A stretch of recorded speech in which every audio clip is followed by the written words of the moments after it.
পাকিস্তানের সাম্প্রতিক বিমান হামলার জবাবে সীমান্তবর্তী পাকিস্তানি সামরিক অবস্থানগুলোতে পাল্টা হামলা চালানোর দাবি করেছে আফগানিস্তানের তালেবান কর্তৃপক্ষ। তালেবানের সামরিক বাহিনী জানায়, বৃহস্পতিবার 26শে ফেব্রুয়ারি রাতে দুই দেশের সীমান্তে তীব্র সংঘর্ষ শুরু হয়। তবে এ ঘটনায় পাকিস্তানের পক্ষ থেকে তাৎক্ষণিক কোনো আনুষ্ঠানিক প্রতিক্রিয়া পাওয়া যায়নি।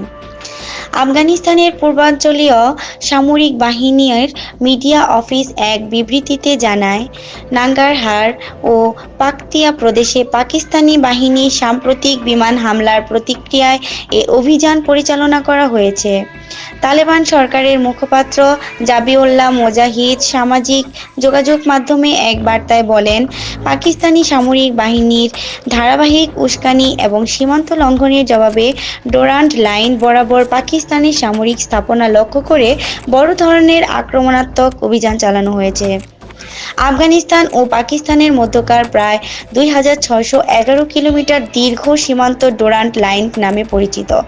ঐতিহাসিকভাবে এই সীমান্ত নিয়ে দুই দেশের মধ্যে বিরোধ রয়েছে এবং আফগানিস্তান আনুষ্ঠানিকভাবে এই সীমান্তকে স্বীকৃতি দেয় না। সীমান্তবর্তী এলাকাগুলোতে দীর্ঘদিন ধরেই নিরাপত্তা, উত্তেজনা ও সংঘর্ষের ঘটনা ঘটে আসছে। এর আগে রোববার পাকিস্তানের সেনাবাহিনী সীমান্তবর্তী এলাকায় অভিযান চালিয়ে অন্তত 70 জন যোদ্ধাকে হত্যা দাবি করেছিল। তবে আফগানিস্তান এ দাবি প্রত্যাখ্যান করে জানায়, ওই হামলায় নারী ও শিশুসহ বেসামরিক নাগরিক নিহত হয়েছেন। সাম্প্রতিক পাল্টাপাল্টি হামলার ঘটনায় দুই দেশের মধ্যে উত্তেজনা আরও বৃদ্ধি পেয়েছে বলে পর্যবেক্ষকরা মনে করছেন।